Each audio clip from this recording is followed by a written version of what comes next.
Monolog kali ini akan membahas secara mendalam bagaimana lanskap ekonomi global telah bergeser dari dominasi manufaktur ke era data dan teknologi, serta implikasinya bagi Indonesia.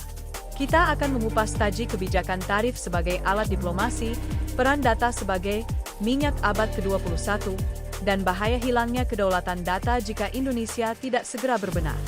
Kita juga akan menelaah wawasan strategis dari para pakar keuangan global mengenai masa depan sistem keuangan digital dan bagaimana Indonesia dapat menghadapinya.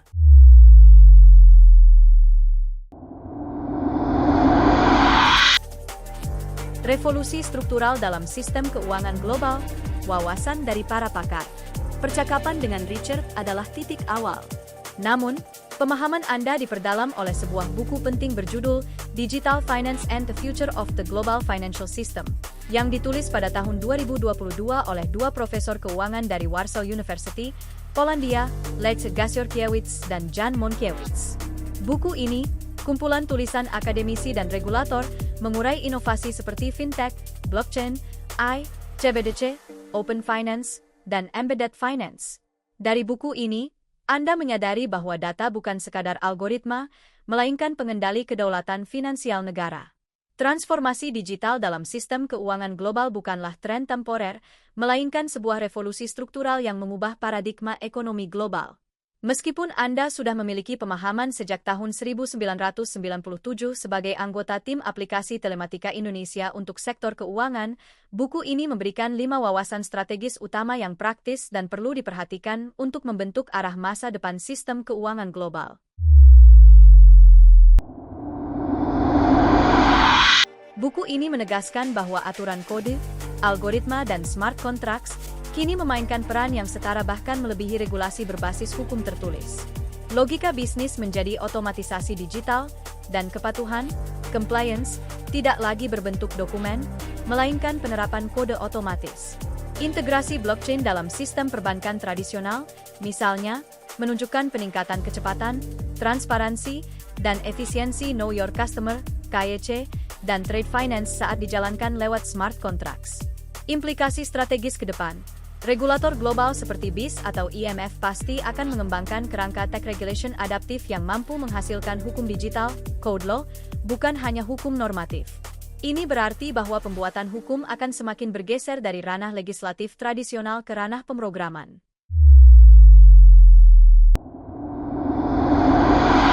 Mata uang digital bank sentral, CBDC, menjadi faktor kunci dalam redefinisi arsitektur moneter global. Buku ini membahas bagaimana CBDC dapat memperluas inklusi sambil memusatkan kekuatan moneter di tangan bank sentral. Banyak negara, termasuk China, Uni Eropa, dan negara-negara di Afrika, tengah mengujinya sebagai alat otomatisasi pembayaran nasional. Literatur seperti Godel et al. 2020 menyoroti CBDC sebagai instrumen inovatif selama krisis ekonomi dengan potensi transparansi, efisiensi, dan stimulus fiskal digital. Implikasi strategis. Bagi negara berkembang seperti Indonesia, sangat penting untuk membangun ekosistem digital nasional yang mandiri dan tidak bergantung pada platform asing. Selain itu, CBDC bukan hanya alat teknis, tetapi juga instrumen geopolitik dalam pertarungan mata uang global. Siapa yang menguasai CBDC, dia akan memiliki kendali lebih besar atas arus keuangan global. Dalam era digital finance, konsumen bertransaksi tidak sekadar sebagai pengguna, melainkan sebagai penyedia data produktif, behavioral data. Buku ini menekankan bahwa data ini menjadi aset utama dalam memprediksi kredit, perilaku investasi, dan pengembangan produk. Studi Ozili et al. 2025 menunjukkan bahwa embedded finance, crypto, dan open finance memanfaatkan analitik data untuk mengotomatisasi layanan dan personalisasi tingkat tinggi, meskipun menimbulkan isu bias dan privasi data. Implikasi strategis. Diperlukannya pengakuan hukum terhadap hak atas data konsumen serta regulasi global yang menjamin kepemilikan, nilai, dan proteksi data pribadi agar tidak dimonopoli oleh institusi besar. Ini adalah pertarungan hak asasi manusia di era digital.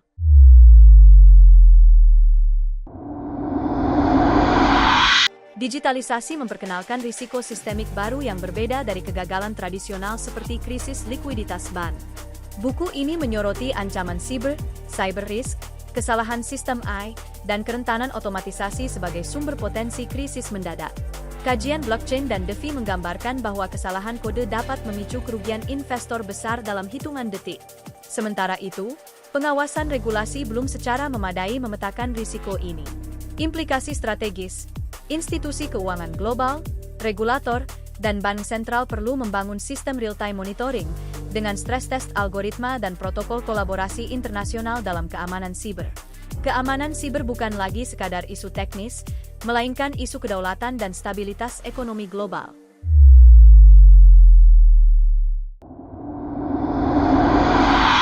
Digital finance membuka peluang integrasi yang lebih cepat antar negara, namun regulasi yang tidak sinkron menghadirkan fragmentasi sistem, terutama dalam CBDC, stablecoins, dan DeFi.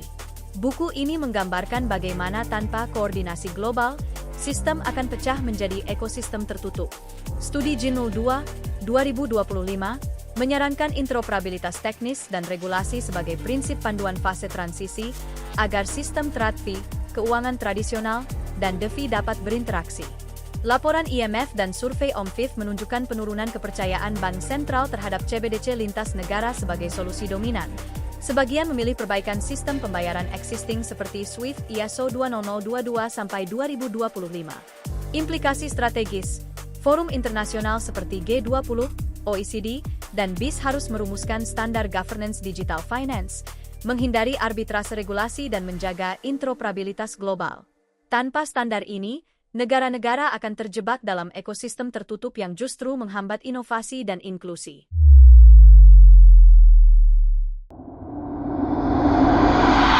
Percakapan ini adalah awal dari sebuah pemahaman baru yang mengguncang. Ini bukan lagi tentang perang dagang klasik memperebutkan baja atau tekstil, melainkan sebuah pertempuran memperebutkan aliran data. Richard menjelaskan dengan tenang, namun setiap katanya menancap tajam. Data adalah minyak abad ke-21. Kami tidak butuh pabrik besi, kami butuh monopoli algoritma. Jika kalian setuju tarif 0% untuk produk AS, maka jalan bagi Amazon, Google, dan Microsoft akan semakin mulus. Data warga negara kalian akan mengalir ke cloud kami tanpa kalian sadar. Pernyataan Richard adalah sebuah pengakuan terang-terangan. Tarif 0% yang tampaknya menguntungkan bagi konsumen Indonesia karena harga barang AS menjadi lebih murah, sejatinya adalah sebuah strategi untuk membeli hak menguasai data perilaku konsumen Indonesia. Data ini akan menjadi daya tawar geopolitik AS di masa depan, terutama ketika Indonesia ingin berbicara soal kedaulatan ekonominya. Ini seperti skema repo di pasar obligasi. Terlihat untung di awal, namun sebenarnya kuncinya dipegang oleh pihak lain. Richard menyimpulkan, kami biarkan kalian merasa menang karena ekspor kalian tak kena tarif tinggi. Padahal, kami sedang menulis ulang aturan permainan.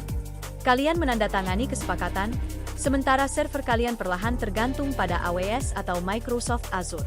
Dalam 5 tahun, siapa yang kontrol arsitektur digital kalian? Bukan kalian.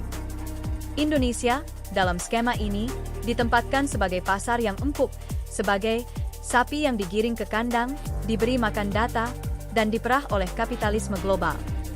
Ini adalah gambaran yang pedih, namun realistis. Negara-negara yang tidak memiliki teknologi inti akan bernasib sama. Eropa dan Cina pun sedang berjuang, bedanya mereka sadar dan melawan. Indonesia terlalu sibuk meributkan harga beras.